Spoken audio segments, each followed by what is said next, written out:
சின்ன முருகைய சிங்கார முருகைய சின்ன சின்ன முருகைய சிங்கார முருகைய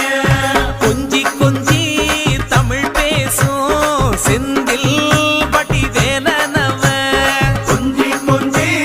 தமிழ் பேசும் செந்தில் வடிவேலனவ சின்ன சின்ன முருகைய சிங்கார முருகைய கொஞ்சி கொஞ்சி தமிழ் பேசும் செந்தில்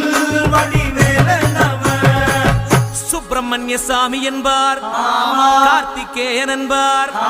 சுவாமிநாதன் என்பார், முக அமுதன் என்பார், பாலசுப்பிரமணியன் என்பார், கருணாகரன் என்பார், கதிர்காம கந்தன் என்பார், கதிர்வேல சுவாமி என்பார்.